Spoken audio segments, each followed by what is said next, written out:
Good day, folks. This is Greg Judy, Green Pastures Farm. It's a beautiful spring day. We got, I think it's supposed to get up in the 80s today. Anyway, I just wanted to show, these are some entrance to one of our farms. I planted these are iris. I've got some daylilies in here. There's a few daffodils too. Anyway, I know a lot of y'all are asking, what's this got to do with cattle farming or grazing land or leasing land or making a living on the land? And those are all great questions. Why does Greg Judy go to the problem of planting flowers at the entrance to a leased farm? I want you all to think about that just a little bit. All right, I'll let you think about it long enough. You are in the landscaping business. You're in the farm beautification business. You want your plants to look nice on your farm. You want the appearance to look nice. The drive-in, the part where the landowners drive into, in other words, where they park to open the gate, he's probably going to come out to the farm. He's going to have his wife with him. And I've had comments from landowners' wives that went like this: Greg, you've got prettier flowers grown in the road ditch around our farm than I have in town in my flower garden. I planted all different colors. There's a yellow one over here. I tried to mix them up. I planted them right in the fence line on this side. Some of them spread. They went. The thing about iris, they do. They're really good at spreading. There's the daffodils. They're done. That's a pretty iris. So I love flowers. My mom, I miss her greatly. She was an iris lady. I still remember her walking out, and she'd put her nose down in the middle of that iris and take a really nice deep breath in there with your nose. Gosh, it smells so good. I still remember those moments with my mom doing that. And so when I walk these irises, I'm thinking about my mom. I'm thinking about landowners making the farm look pretty. You know, I've got them a long ways down through here. I didn't make it to the bridge. And I'm halfway. So what I can do now, folks, I can come here and dig these up, the extras, and I'll just keep going until I get all the way to that bridge up there. But I really enjoy them.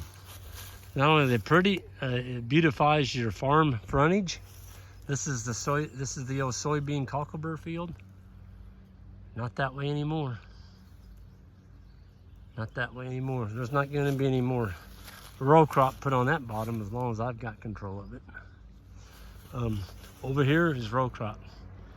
And any day now they'll be putting glyphosate on that, killing all those weeds. That's a sterile environment over there. There's no living life in the soil. A couple years ago I did take a spade and I snuck over there and dug into it, trying to find an earthworm. I couldn't find one. You can go out here, you don't need a spade, all you need is a pocket knife. You can cut out a 1-inch divot out of that ground out there, you're gonna find a worm. That's because we built it and they will come. We built the habitat. Wow, look at that one. I'm gonna open that so you can see down in the throat of it. Isn't that beautiful? Look at that. Oh gosh, the smell is just intoxicating. Wow.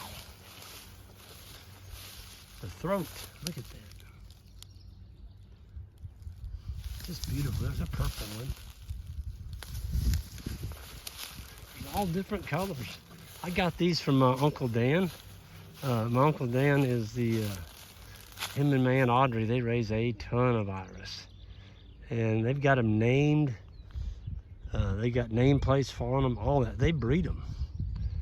You can, not sure of the practice how you do it, but catch them in the right stage. I think you can shake I don't know, you open up the canopy here and you shake pollen down in there or something like that. You can come up with your own iris. One of my favorites is a really dark, it almost looks like it's black, but it's not, it's just a real dark blue. I love that one. The white ones are beautiful. I mean, they're all pretty. It's diversity. The more colors, the better for me. Yep. The more colors, the better.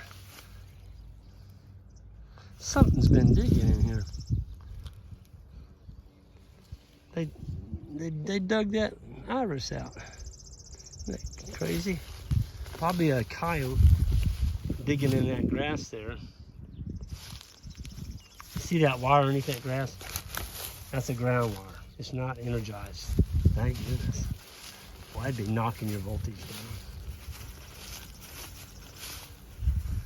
Yep. So yeah, we like beautifying the road frontages on our farms. And the iris is the simplest thing in the world to plant. You literally just get a little dirt showing. Don't plant them very deep. You almost just put them on top of the ground with a little dirt. They're good to go. That's my kind of flower.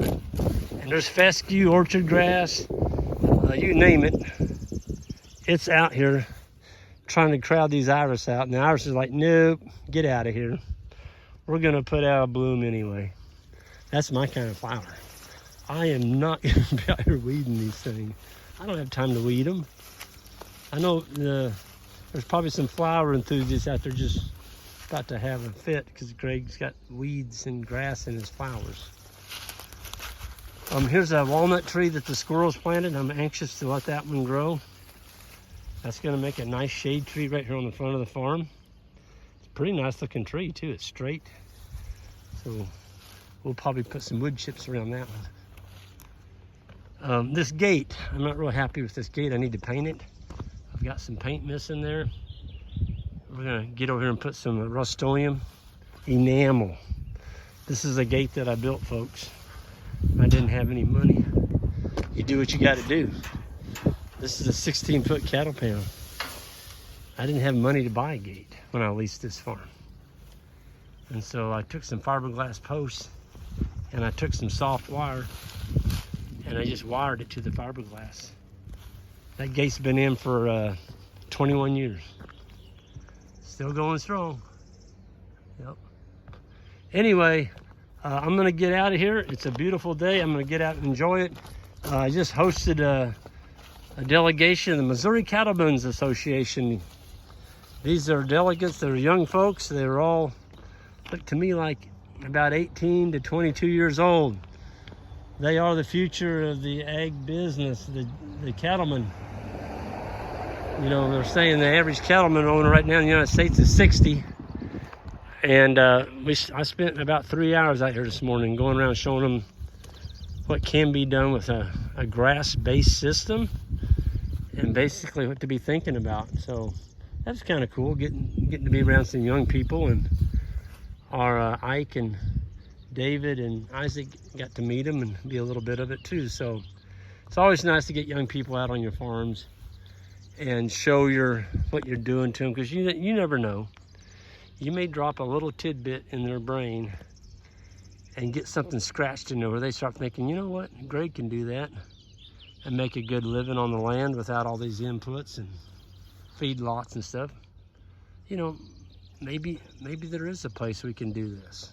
And one of the things I encouraged the young folks was, don't go out and spend all your capital at the very beginning on land. Try and get on a piece of ground, you know, by leasing it, and then buy animals. Buy you some good animals. And those animals, you get that herd built up, and then they can start paying for things for you. And you don't have that interest.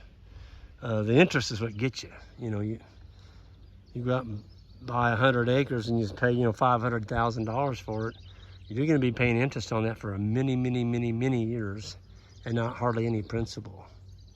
And all that money you paid in principal could have bought your cow herd.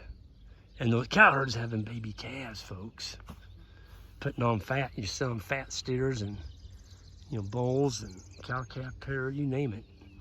You got something out there eating grass And that's the thing that gets me right now, folks. I mean, you look at $6 diesel, it's coming. It's already here in the eastern and the west of the United States. We're gonna see it. And fertilizer prices through the roof, everything's going up. And here we are sitting out here. Solar collectors all around us with ruminant animals that can harvest this and produce healthy food for our communities. What are we thinking putting all this stuff into fossil fuels, all this machinery? It's like, oh, no, we just need animals, you need fence, you need water. And management. And the rest will take care of itself. I'm out of here, folks. I'm gonna be heading off to Wisconsin in the morning, going to Sauk, S-A-U-K, Sauk County. I think they said they got 150 people coming there tomorrow, or Saturday. It's a one-day workshop I'm putting on up there, and I'm looking forward to it. It's gonna be cool up there. They're saying in the 50s. Woo! I'm gonna bring a little longer, I'm gonna make sure I have a long sleeve shirt.